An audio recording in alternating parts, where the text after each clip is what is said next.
Hello, everyone. Welcome to today's Activity Strong Executive Edition webinar.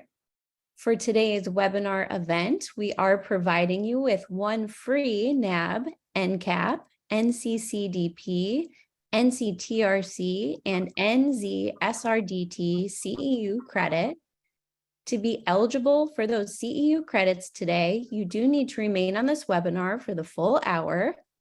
At the end of the webinar, I will provide the required post-webinar CEU survey evaluation link in the webinar chat box, and I will also send it by email this afternoon. So please be sure to check your spam or junk folder in case it lands there. This CEU survey must be completed by midnight Eastern Time this Thursday, and your CEU certificates will be issued by email before the end of the day on Friday, July 21st. If you have any questions about the process, please do email us at webinars@linksenior.com. And I will now hand it over to Charles D. Villemorn, CEO and co-founder of Link Senior. Charles. Thanks so much, Megan. Welcome, everyone. Like Megan said, my name is Charles. I'm very excited to be with all of you today. That includes our amazing panelists. So yes, I'm Charles Villemorn. I'm the CEO and co-founder of Link Senior. We're here for our July 18th Activity Strong Executive Edition. So what we mean by executive is where we try to elevate the different topics relative to resident engagement. And so today we're going to speak about activities and engagement, the perspective of persons living with dementia. And it's a long-standing topic which is dear and near to our heart. I'm very excited to introduce Brenda Roberts in a few seconds. As a reminder, Activity Strong is a platform that that Link Senior launched and is leading in partnership with amazing organizations, which include Activity Connection, NAB, and NCAP. And just as a quick reminder to the audience, as you probably noticed, the chat has started to get very busy. If you want everyone to see your contribution, make sure you select everyone instead of just hosts and panelists, so everybody can see what you have to share. So just in terms of background, as I mentioned, Link Senior is this company that I co-founded. We're based in Washington, DC. We launched two ways to support our industry and society, which is one, Activity Strong, where we're here, which is really to acknowledge the amazing work of activity and life enrichment professionals. But then the second thing we launched is a fun and cool initiative called Old People Are Cool. And it's a whole idea of us not being fan of segregation based on age. We think that everybody is cool, including elders. So Link Senior per se is a resident engagement platform for senior living. So we work with amazing organizations such as yours. And so our whole work is about elevating engagement per se. So we're here to augment and help you do more of what you love to do, especially when it comes to people living with cognitive change. We are evidence-based. We're very proud of the fact that we did a clinical study with measurable impact in the field of cognitive change. And so that's kind of the quick background about us. If you have any questions, please feel free to reach out anytime. I was joking with Brenda about the level of excitement, and I don't know who's the most excited about today, Brenda or I. But let me just share the fact that people living with cognitive change is part of society, is part of life. And I think that a lot of us in senior living get wrapped up in what we do every day, but forget the most important part of what it is that we do, which is the voice of people. This is a people's industry. It's a people's society, obviously. And so, I always like to frame the fact that with cognitive change, but even with aging perspective, we sometimes forget who the person is. And so one of my favorite quotes from Abraham Maslow talks about that a musician must make music, an artist must paint, a poet must write. If he or she actually is to be ultimately at peace with him or herself, what a man or woman can be, must be. And I think I particularly like that quote because it talks about what we do in senior living when we consider the voice of people living with cognitive change. So with that, and with no further ado, I'm super excited to introduce our panelists, who, as you probably realize, amazing guests also, which are going to be introduced in a few moments. But welcome, Brenda Roberts, Executive Director of National Council of Dementia Minds. Thank you so much for being with us today. Oh my gosh, thank you so much. As Charles said, I'm Brenda Roberts, Executive Director of National Council of Dementia Minds. And I usually say I have the good fortune to be the Executive Director of this organization. We are super proud that we are the first national nonprofit organization founded and governed by people living with dementia. So we're really proud of that fact. Sometime I'd like to come back and tell you more about our program and how it works, but simply today, I'll simply tell you sort of our three pillars. Our three pillars of our organization is support, advocacy, and probably the center of it all is education. And it's education by persons living with dementia for almost everybody. It's for people living with dementia, it's for care partners, researchers, service providers, communities at large. If you attend a National Council of Dementia Minds training event, it's always conducted by the people living with dementia. And we have one, and you can ask any questions when you attend our events, but we have one rule.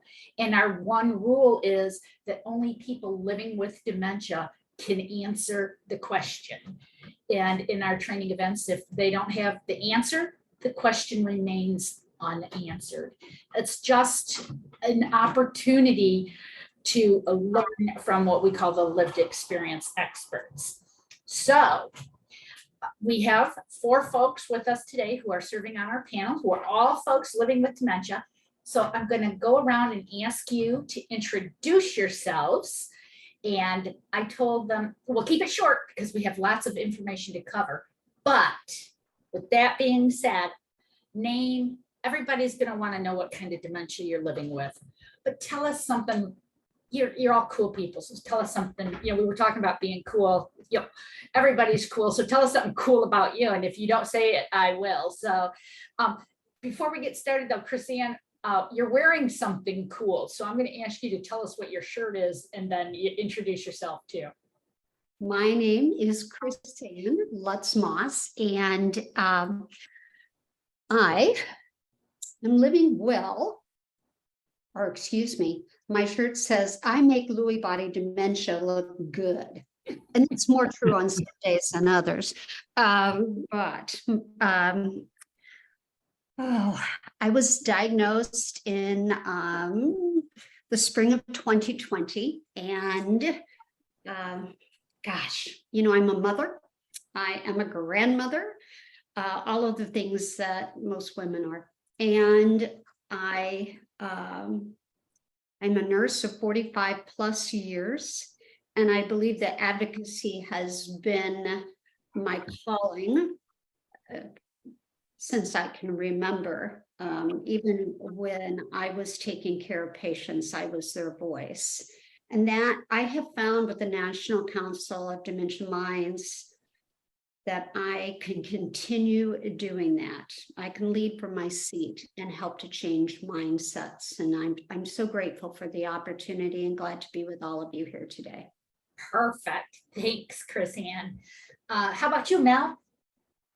Hi, my name is Mel Sebastiani, and I'm living in Rehoboth Beach, Delaware right now. I was diagnosed with Lewy body dementia after initially being diagnosed with mild cognitive impairment and then vascular dementia. And then that's one thing you'll learn is dementia is kind of a moving target, and it can change and morph. And anyway, my most recent diagnosis was Lewy body dementia. I was a television producer for many years in New York City and LA. And then when I retired, I became an end-of-life chaplain and trauma chaplain. in the hopes of doing humanitarian work for like Doctors Without Borders, but I couldn't master French, which was sort of a requirement at the time. And so I was recruited by Teach for America and went down and taught in Memphis in the schools that were in desperate need for interventionists, and did math down there. It was at that time that I started to recognize that couldn't hold simple numbers in my brain. I mean, I was a person that used to have, you know, $1 million budgets and multiple, like hundreds of people on my crew, and minutia was my thing. And then I realized that I could barely understand how to put together simple math problems for pre-K through 2 years old. So I pushed my doctor to get me in for further treatment, and it was a fight, but we can talk about that more later. I won't say it was a fight, but I really had to advocate. So now I'm with Dementia Minds. I found it because there was nobody else out there that dealt with non-Alzheimer's type of dementia, and this provided an amazing outlet. And it's been a blessing. These people are my family. I've learned so much. Thanks for. Oh, I'm sorry. No, thank you. Thank you. Thank you. Yes. Well, we have two doctors with us, so we'll go with Dr. Joanna Fix. You know, you're going to hurt Gary's feelings because he's thinking he's going last because he's the Oh, man. the only boy. Yeah. That's fine. Yeah. Hi, I'm Joanna Fix, and I'm zooming with you from Colorado Springs, Colorado. I've been trying to watch the chat, see where everybody's from. So hi, Coloradans, and I am living with Alzheimer's disease. I will be 55 next week, and I was diagnosed 7 years ago at age 48 in 2016. I was a college professor. I have a PhD in psychology, and I taught at the university. Thank you. Hey, happy birthday to me. Thank you, my dears. Taught at the University of the Pacific out in Stockton, California. So hi to you California people too. Started having executive functioning and fatigue issues probably a good 2 to 3 years before my willingly exiting my job. I was asked to retire voluntarily. I did not get fired, but I was going to have a meeting with the boss if I wanted to continue teaching. So I knew what that meant. And I'm sorry, I'm getting distracted with all these chats. I love you guys. So anyway, I live in Colorado. I already said that. I am married and I have 2 dogs. I do not have human children. I bless all of you who are moms and dads. That's got to be the hardest job in the universe, but I have 2 dogs. And my husband is my caregiver, care partner. He is 12 years my senior and was a chiropractor, retired to stay home and make sure I don't light any more fires in the kitchen. Let's see what else. Well, okay, you talk. I'll tell a couple. Always like to brag about Joanna has done behavioral profiling for like the different police departments, but most recently, we're all really proud of Joanna for competing in the Mrs. Colorado America contest, where she took, and just so that you know, this is not, she's never been in a pageant before. She strictly did it as a stigma busting opportunity to get out there. And she ran on the platform of dementia, and she took 4th runner up and was the people's choice. She's still got the crown. Yes, okay. Now watch the text, Joanna. Okay, Gary, try to follow that one. Cannot do. I'm sorry. I'll put myself on mute. I'm Gary Schmidt. I too have Lewy body dementia, and I don't look good. Sorry. And I'm elderly. As I'm, you know, I live in Green Bay, Wisconsin. As I said, I have Lewy body dementia.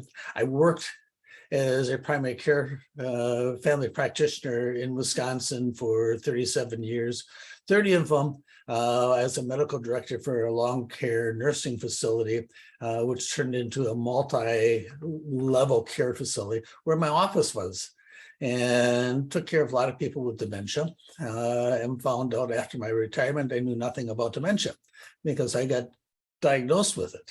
And I found out how much people do not know about it.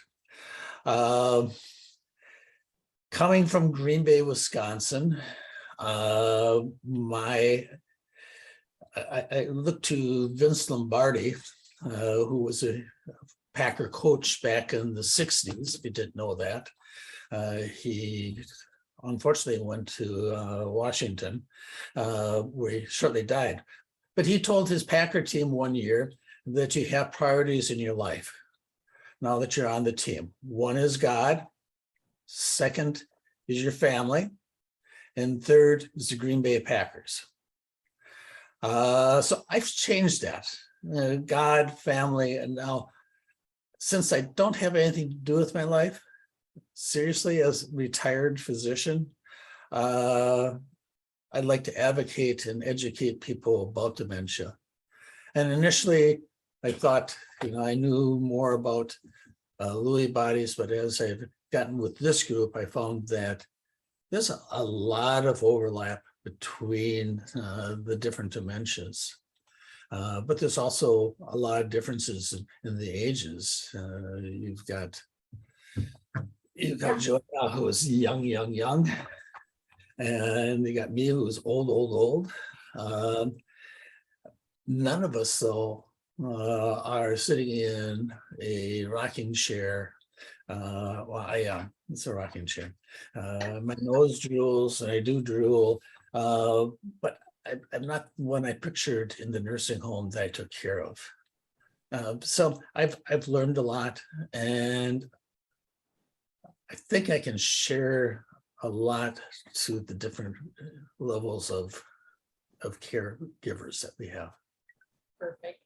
What I love a story that Gary told me and made me laugh. And it was when he moved to his new neighborhood and he was out meeting his new neighbors and he was telling them, I have Lewy body dementia. I might get turned around. So, this is where I live. If you help me get home, blah, blah, blah.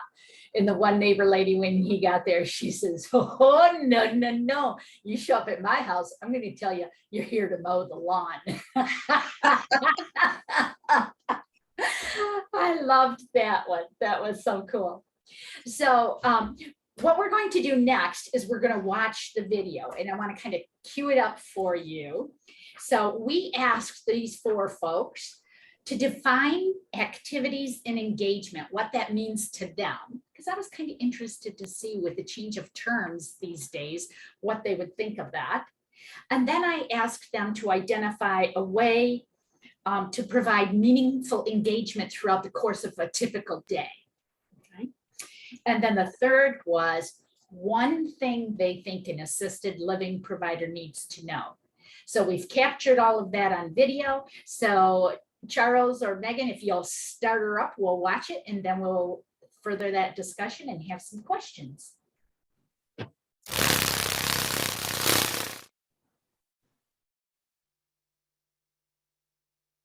Activity to me is more physical, whereas engagement to me is more mental, social. So I do a lot of activities. I push through because if I don't, the pain in my limbs gets to be a bit much, or I'll go into a depression, or I'll have more sleep issues and also more intestinal issues. I mean, there's so many positive things that come from my activities. And Activity If just looking at it is more like a noun. So there can be all kinds of different activities. It can be exercise, it can be art, it can be reading is an activity, and the engagement is the actual doing of it. That so I might go for I'm sorry. That, anyway, just that is the more of engaging into it, putting yourself, motivating yourself to grab hold of something. It's really connecting your mind and your body together in the course of it, rather than doing a mindless walk. Right. Or mindless exercise. Got it. Yeah. So engaging in a walk would be, I could be just walking and not looking around, but engaging in that walk would be looking at the sky, enjoying the clouds, the trees, the birds, the really grasping what that activity is bringing to you. I'd go to work and I'd come home and I'd go to the gym and I'd come home and I'd cook and then I'd clean on the weekends. And, I had volunteer stuff. I did nothing ever to this level, but church activities, things with choir, and of course I had animals, and it was like I never got, I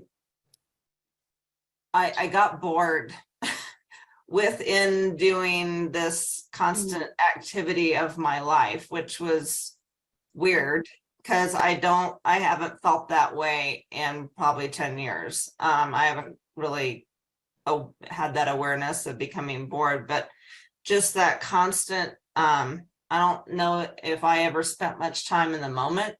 I was just doing, and I think that's maybe where the boredom creeped in.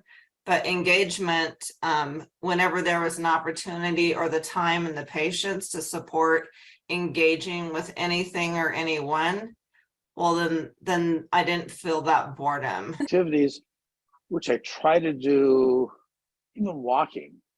If I do walking, I try to play music and listen. I'm 60s. And I told my wife I carry a walking stick.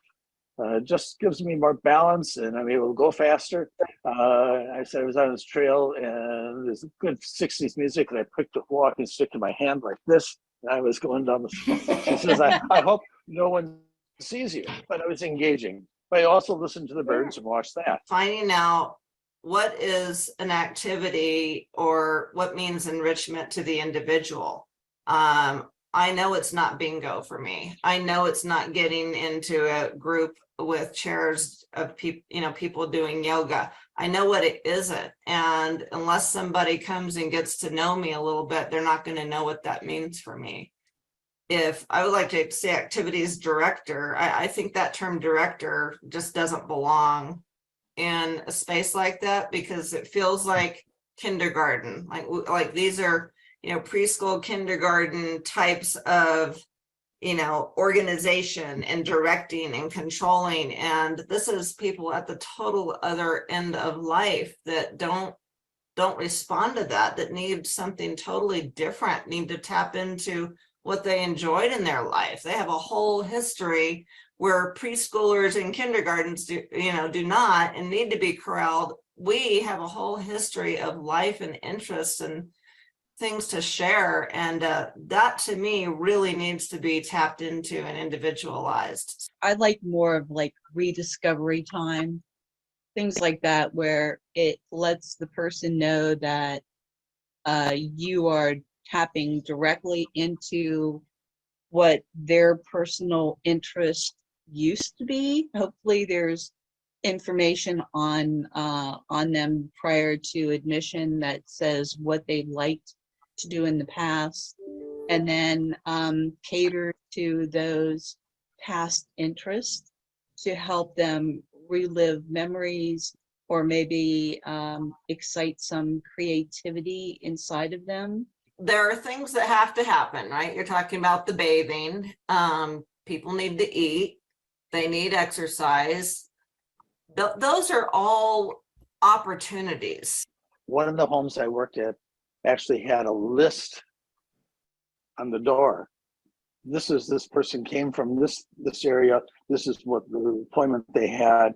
This is things they'd like to do. So that when the housekeeper came in, or the person bringing their meals came in, or the medication person came in, they knew this person. And that over a period of time, they got to know them. I would always say, and I think it applies to somebody in a care facility, and that is, they are a guest. And so act like a guest in their home and treat them like they were a guest in yours. And that you need to individualize to every person to find out what it is about them and what their needs are. And that your approach will be different with every individual. And I think that just kind of captures what everybody else here has been saying. But one of the other key things that I would say to them, when you come out of that room, I want you to know more about them than you have told them about you. Well, I don't have a life if I don't have my dogs. If I don't have dogs around me, I cannot breathe deeply. I cannot relax. I cannot function. Mhm. I mean, that's just, I need dogs. And since we know dogs are subject to growing older and leaving us much too soon, at some point, that's not going to be a reality. But as long as it could be, I'd like to have a live doggy in my space. And when it's not a reality, to have one of those animatronic pets. I think it would be to know what makes that person happy and unhappy. Nonverbal cues. What the shining of the eyes, the moving of the body. I think it's important about touch, but again, to find out if somebody wants touch, because that opens the doors, especially in that nonverbal person. Do not correct the patient. If I tell you I want something like fix that picture on the wall, it's crooked, it may not be crooked, go up and act like you're fixing it with their feelings. So that's their reality at that moment, unless it's dangerous, obviously. And also, again, I just can't stress, incorporate technology. It's there, it's visual, it's instantaneous, it's audio, it's visual. And if the caregiver is not a high functioning, creative type of person, they can rely on this to help stimulate, a person. Hopefully, your caregivers are trained in open-end questions and empathy and things like that. But if not, these are fallbacks, because those staff people aren't paid that much money. And for them to be really empathetic, they may not come from a background where they learned empathy in their own life. So, give them some fallback tools. Well, one is they need to know the diagnosis, not just because of what medication they're taking, the hallucinations that some people have. They have to realize that some people have hallucinations and delusions that other people won't. And if they realize that, they'll know how to interact with it. And they need to know what that means, what the diagnosis means. It's not just, they have dementia. Alzheimer's is, end stage Alzheimer's is different than early Alzheimer's. Same with Lewy bodies. They need to know all this information at the time of admission. Who they are, what they like to do, where they're from, where their parents were, where they grew up. Because so many people with Alzheimer's are living 50 years ago. And if you know that information, you can talk about it. And if you don't know what that is, ask them.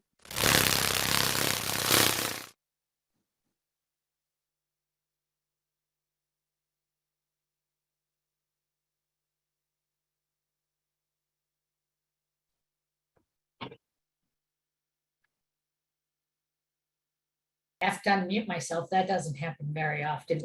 And I'm muted. Before I ask for additional comments, I do want to tell the attendees that you can always reach out to us on National Council of Dementia Minds. Now, if you're in need of educational opportunities for staff members or whatever, so we're available to you. So I want to turn to our panelists and just ask them if they have anything they want to highlight or add on to what was said. And in the meantime, I hope that there are questions coming into the question and answer box. And when you finish with your comments, I'll help you with the questions. So does anybody, Joanna and then Chris Ann. Well, I don't know. I don't remember if I said this in the video, so just cut me off if I said it. Okay. So opportunities for engagement are when you're helping someone bathe, when you're helping someone eat, when you're helping someone dress. Anytime you're in that same space, that's an opportunity for engagement. It doesn't have to be, oh, what can I think of to do with this person? A puzzle, a game, anytime you're in that space, that's an opportunity for engagement. Thanks. Right, absolutely. I couldn't agree with that more. Joanna, I would add to that, and anybody walking in there, it doesn't matter if it's someone that is going to tidy up their room or take a blood pressure or whatever it is, that's a person who can positively make that person's day. What I want to add is during the video, it was not my best day. You'll find with dementias, and especially Lewy body dementia, there are fluctuations from day to day and within the same day. Don't make a person's bad day their new norm. And also remember that if they've had a good day, don't expect that every day. I think that's very frustrating and difficult for those that care for us, and especially those that love us, to adapt to who we are that day. Perfect. Gary. Yeah, just want to expand briefly on what Chris Ann had said. Having worked in a nursing home, I always told people it was always my privilege to work in their home, their house, where the residents lived. And I know you in the group here probably don't refer to them as patients, which I had a hard time doing, but they're the residents, they're people, and it's their home, and we should feel honored to be there and treat it as their home, not as your place. Absolutely. I love it. We know one of our founders, Brian LeBlanc. I love him because he would say, somebody would call him a patient living with dementia, and he would turn to them and say, "Are you a doctor?" Most of the time the person wasn't, they'd be no. But if they said yes, he'd say, "Well, are you my doctor? Because only my doctor should be calling me a patient." So yep, terminology matters. Go for it. Oh, okay. I'll interrupt you if I need to. Brenda's been asked to keep me on track and to shut me up when necessary. So if she interrupts me, you'll know why. But I also want to call out another thing. Mel helped me during that video that you just saw. I couldn't get to where I wanted to be, and you saw her kind of step in. I think Brenda calls it as throwing us a softball. And you'll find that as a group, we do that for each other. We recognize when we're having difficult days, and another one will help us. So I just love these people, and I'm so glad they welcomed me into their group. Perfect. Thank you, Chrisanne. Mel, I saw your finger up. There you go. Yeah, I just went, first of all, thank you, Chrisanne. There are a lot of times when I've had breakdowns inside of our meetings, bad days, just sometimes I get very emotional, and it's a free place that I can do it, where I can't do it necessarily in front of my family. And the group is there to support me and accept me where I am. a problem a lot of times with dementia is, so I'm like 70 years old. Well, this month I'll be 70. And, you know, my grandkids, my family and stuff and friends are like, gosh, but you don't look like you have dementia, or you don't look like this, that, or the other thing. You know, you can speak well and whatever. And it becomes very tiresome to have to explain that, you know, like with my type of dementia, it doesn't affect the intellect as much as it does the certain brain cells that are dying and my sleep patterns. And yeah, I'm exhausted, but it's because I jumped up out of my sleep. I was standing on my bed. I was trying to reach for the fan. I mean, these are REM sleep disorders. And so a group like this gets it, you know, they get it. And I feel like a lot of times in social situations, I expend a lot of energy almost defending the fact that I have dementia, which is so freaking bizarre. And it's well-meaning because they're all like, oh, you're doing, you know, it's okay, you're doing well, you're going to be just fine. Well, that's bull. That's not right. It's the fact is I have a terminal illness, but I'm going to live my best life. I'm on a total riff right now. I'm sorry. That's I great. missed my pickleball games this morning. So my mind was like, yeah. Well, you know what? I can't remember if it was our meeting, but I know Chris Ann was in the meeting that we had a discussion and somebody said it's a life sentence, not a death sentence. I'm going to live with dementia, and so they've kind of retweaked that. Okay, I'm going to look at the questions. So if anybody has questions, put them in. But the first one I see is a question to those living with Lewy body. Besides validating the emotion that goes with the hallucination or delusion, what is helpful? So what's helpful? And Joanna, I think you may have had a few hallucinations too. So what's helpful to support a person who's having a hallucination? Hey, I'm the odd man out here with old boring Alzheimer's, but they are not hallucinations. They're real. So just because nobody else sees them or hears them doesn't mean they're not real. And I'll say this and then I'll stop talking. As a woman of faith, I believe that as we get closer toward the end of our journey, the veil starts to lift. So if that's angels, if it's scary things in the corner, if I'm hearing harp music or my favorite band Metallica playing, that's not for you to argue with because I'm being blessed with this. This is not necessarily a bad thing, and I sure as hell don't need to be medicated. Do not give me antipsychotics. I'm good. Well, that's a really good point, Gary. I remember you talking about a lady. So in terms of medications and stuff, do you know the story I'm talking about? Yeah, I was caring for a lady who had Parkinson's, that I thought had Parkinson's in the nursing home. And we treated her symptoms for the Parkinson's fairly well. And we had to adjust the doses time to time because she would get over sedated or sick to her stomach. But she had hallucinations, and her hallucinations were children coming in to play with her. And that initially was kind of upsetting to her, but toward the end, it was comfort for her because she had company. She could watch them play. And we never treated it. Consulted with her family, we never treated them. And Joanne's comment about her having hallucinations is great. It shows the overlap of the diseases.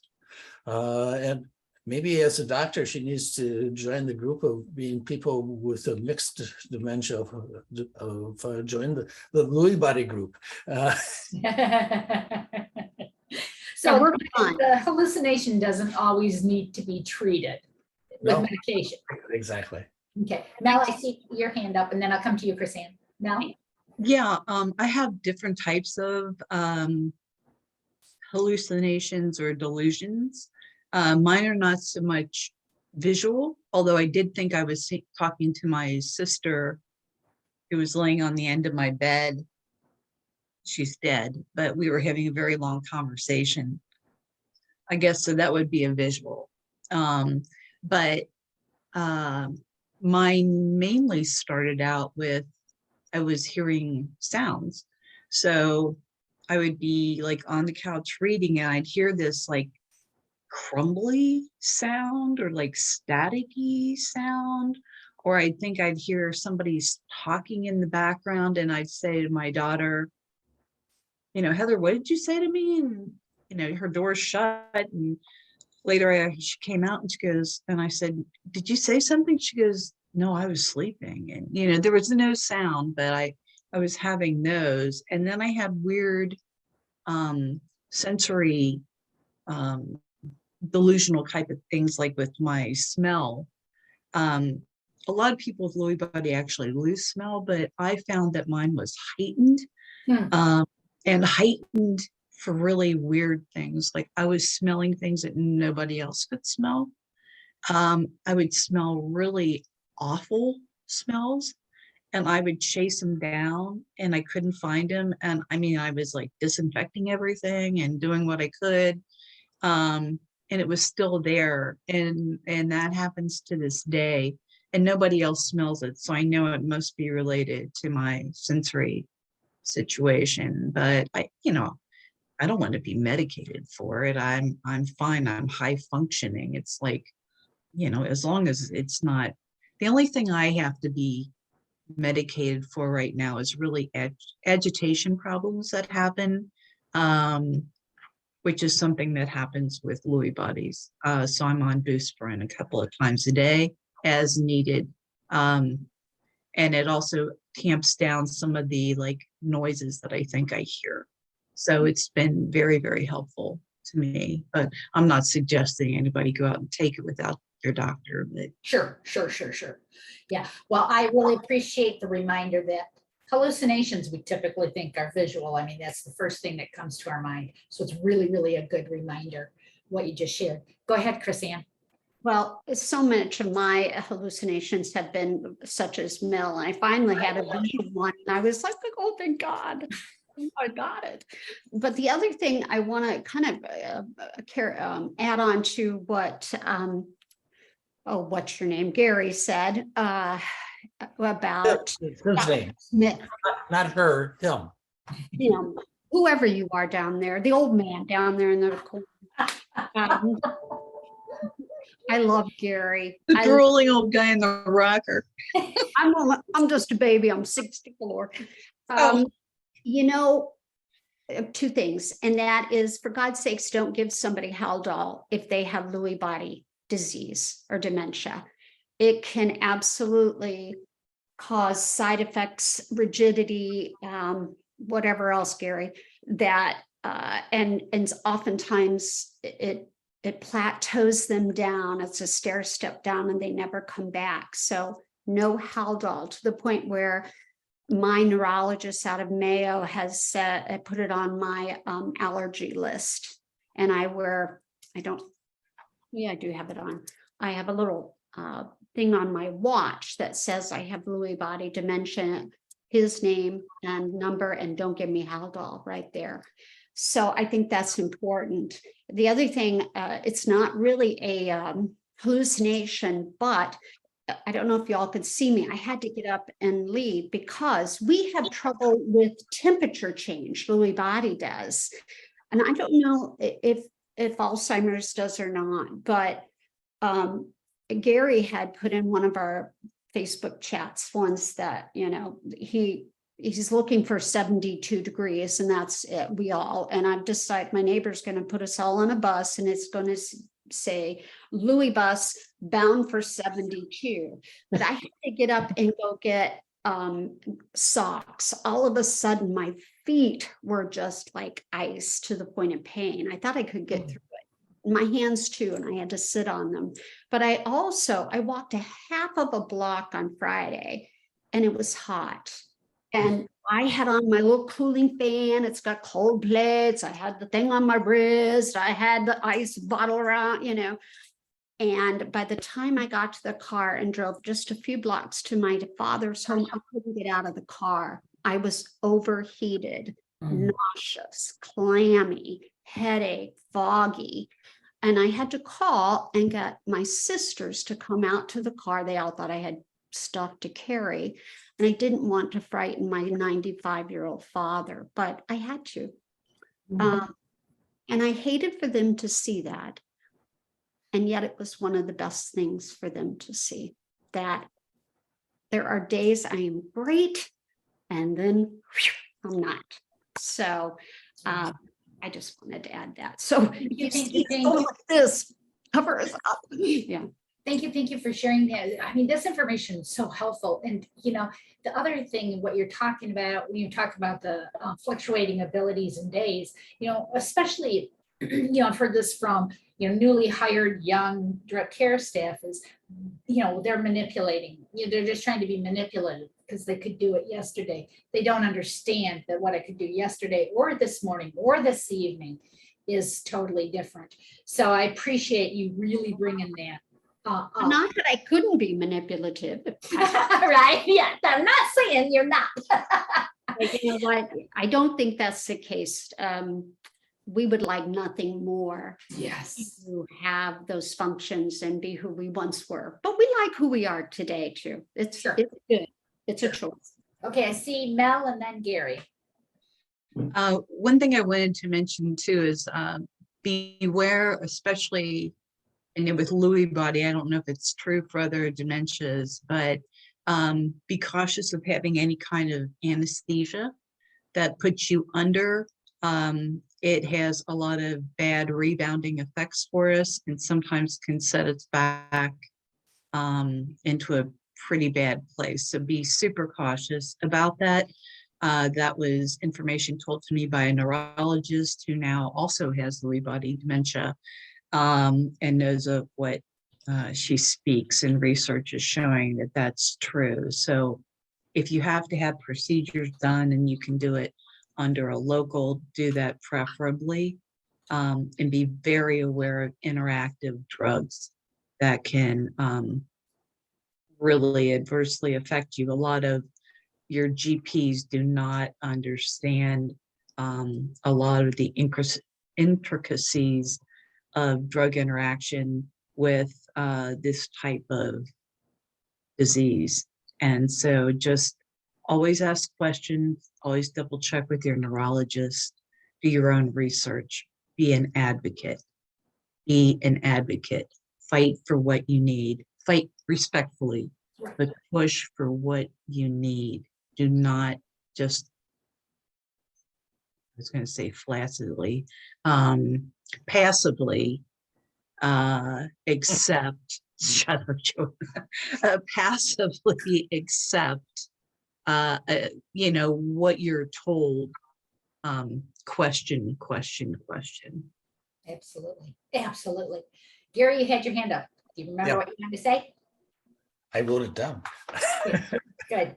I think this goes for all of the different dementias, and is good for people who are working with people of all different levels of dementia, is that we have limited mental and physical reserve.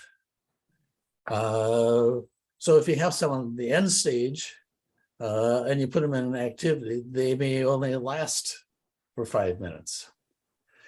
If you put Joanna in a Def Leppard concert, she may do well for that day, but the next day she's going to be wiped out.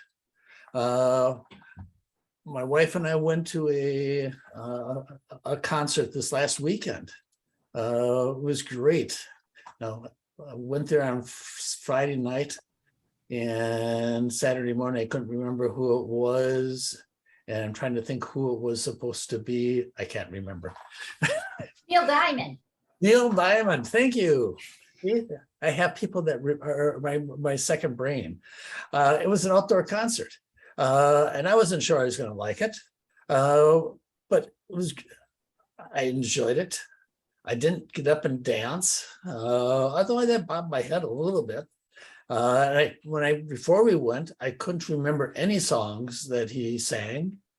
When I was there, I remembered them all. The next day, I was tired. Yesterday afternoon, we spent the afternoon with my daughter and her husband touring, going out to eat in Door County and buying cherries. Actually went out to eat twice. And yesterday I couldn't get up. It's that type. So if you have activities, spread them out, realize that the person, even with early stages of this disease, will get fatigued. And they're always going to come, for those who are working in HAV, anyone here working in the HVAC, I'm cold, I'm hot, it's already been said. I always wear thick socks at home and slippers, even when it's 90 degrees out. And then all of a sudden I'm freezing or I'm sweating. If I go outside and it's above 75 degrees, it takes about 10 minutes before the sweat is dripping. So it's just be aware of these changes that people have. Right? Because we always say in our names, in terms of in assisted living, we call it memory care, but it's so much more than memory. And Yes. Gary, I knew you were at the Neil Diamond concert show, because we were at, as you know, my grandson's baseball game. Yes. And I just think it's so important. The next day, my husband's been living with dementia for 9 years. The next day, he slept all day. Yeah. He got up and he ate twice, but he slept the rest of the day. And then the next day, he was still off. And I think that that's such an important thing for assisted living residential care providers to know when they're planning. And, we've talked about this as a group before many times, parties and big events. And we get mom up and we get her dressed and showered, and how much work was that to happen?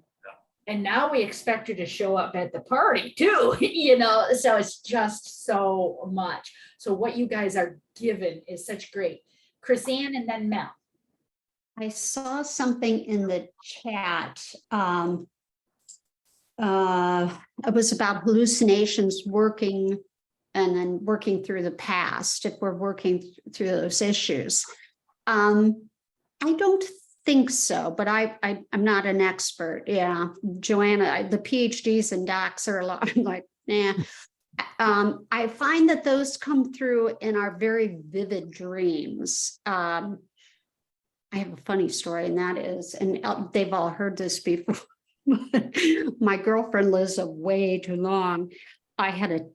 Before I had a diagnosis, I had a nightmare, and I'm very athletic, and I got up and I went boom, boom, boom to my husband's chest, and I felt horrible. Now, is that working through the past? Maybe. But she said, I said, oh my God, I had a nightmare and I hit my husband. I slugged him 3 times. And she said, that wasn't a nightmare, honey. That was a dream come true. So, well, he is kind of your ex now, isn't he? Yeah. There you go. A loving man, my loving friend, all of the above. I'm trying to find him a girlfriend. I'm actually in his home right now. So that tells you something, but yes, not, I think one of the most important things, and I guess this is an opportune time to say that, is we have the responsibility to recognize that we have changed. The others around us haven't. And not everybody has the gifts or the talents to be able to adapt. And we can choose to be pissed off about it, pardon me, or we can choose to say, I get it. And there is a place I can go that I want to be. I want to be with my grandkids. So that was awesome. So my daughter, I now live with my daughter in Michigan. But the other thing was the question about the overstimulation. And I think that you talked about it, but I have found that, like when I go to physical therapy, or many of us go to physical therapy, occupational therapy, speech therapy, whatever it is, but there are times when I wear my sunglasses.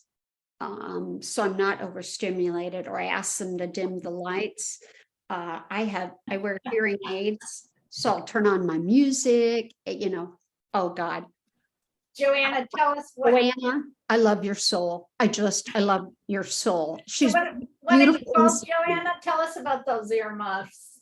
Oh, I don't want to interrupt Chris Ann, but she is No. so right about this sensory overload. And I know we don't have much time left, but something people are always surprised to hear when I share this is, as soon as I open my eyes in the morning, my brain is working. There are no involuntary movements anymore. I'm having to think about sitting up in bed, putting my slippers on, putting my robe on, how to do that, walking down the stairs, which I've been unsuccessful at recently, and what comes next. So that normal activities of daily living that I, in my past life, did without thinking, those of us living with dementia are having to think through those. So naturally, we're tired. Naturally, we are not multitasking, multi-processing. So one thing at a time, please. And that goes for Christmas decorations, that goes for, big holiday gatherings, that goes for really just about anything. That doesn't mean I don't want to celebrate and do that stuff, but I need to participate in a different way. Thank you for letting me say that. Oh my goodness, Charles showed up. He's the party pooper. He's ending the fun. I have to. I'm so sorry. I hope everybody is seeing, I'm the so panelists sorry. are seeing that there are comments that they could listen for hours, that all their staff need this. So you're getting great praise. Over to you, Charles. No, yeah. Well, I'm so sorry. I have to do it. But this was amazing. I don't know if you saw. I mean, I know that some of you were in the chat, like best session ever, best webinar, all of that. So I think that Brenda, you and I had, and everyone else had reasons to be excited. I'm like Gary, I wrote stuff down, so I just want to share them super fast. But like within an hour, I mean, we did a lot. I mean, you all did a lot. But there were a lot of emotion. I think people learned, we laughed. And I think that in the end, we're all human beings, right? And that is so profound for me, and I'm sure all of us, is regardless of our journey in aging and in life, we're all human beings. And I think that from us in the activities or life enrichment field, we should never forget that engagement is a basic human right. There's a side of collaboration, but in the end, it is about a basic human right. So thank you so much. And Brenda, echoing what you were saying, which is one of the chat thing that came up quite a lot, is that everyone should see and have access to your education, Brenda and Joanna, Gary, Mel, and Kristen. So with that, thank you so much. I do want to encourage our audience to reach out to Brenda. Brenda's email is there. Brenda's amazing. Brenda's excited, but she's excited for a very good reason, is the work that she and her amazing organization does. So with that, I'll conclude our session by simply thanking you all in helping us being better human beings. And I encourage any one of this audience, which is live now or in the future as we watch the recording, to contact Brenda to help your organizations be better at being humans with humans. So thank you so much for that.